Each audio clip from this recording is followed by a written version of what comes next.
borrowed the term do-nothing gardening from Masanobu Fukuoka, who talked about do-nothing farming in his book The One Straw Revolution. I personally like the term, but do-nothing meant something very different to Fukuoka, who is rooted in the Zen tradition of non-action, than it does to those of us who aren't from that tradition. To many of us, it has a negative connotation. How negative? When I Google do nothing, the first search result is Do Nothing Congress. That's pretty negative.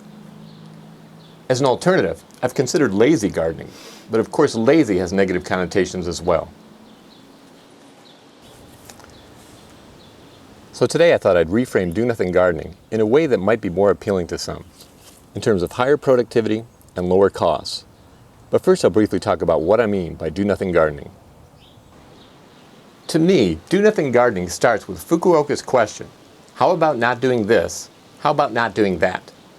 It's open to abandoning traditional practices and doesn't necessarily adopt the latest products and methods. It seeks to work with nature, relies minimally on external inputs, eliminates unnecessary and harmful interventions, and reduces labor, while achieving results that are comparable or superior to other methods. So how does this translate to higher productivity? Well, the definition of labor productivity is the amount of goods or services produced by 1 hour of labor.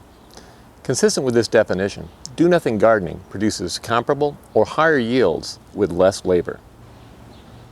To better understand how do-nothing gardening reduces labor, consider some of the things we simply don't do or we do very little of. We don't till. We don't apply store-bought fertilizers. We don't apply pesticides. We rarely pull weeds. We don't shred leaves used in compost and mulch. We rarely turn compost, and we no longer use compost tea. Not doing these things not only reduces labor, it also significantly reduces costs. We don't have to buy a tiller or the gas to run it. We don't buy fertilizers or pesticides.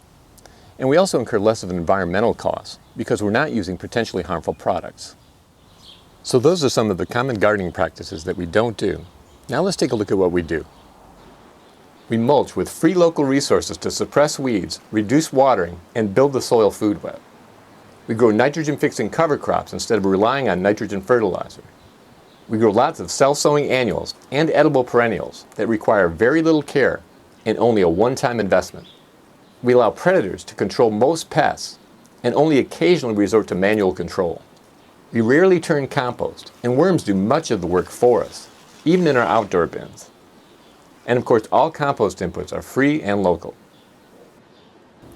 So we've definitely reduced the amount of labor, but have we increased the yields? In our experience, as we've done less and less over the years and used fewer and fewer products, our yields have only increased. So asking Fukuoka's question, how about not doing this? How about not doing that? Has really paid off. So do-nothing gardening isn't just about wanting to do less work. It's also about increasing productivity and lowering costs. There's really something in it for everyone. Well, that's all for now. Thank you very much for watching. And until next time, remember, you can change the world 1 yard at a time.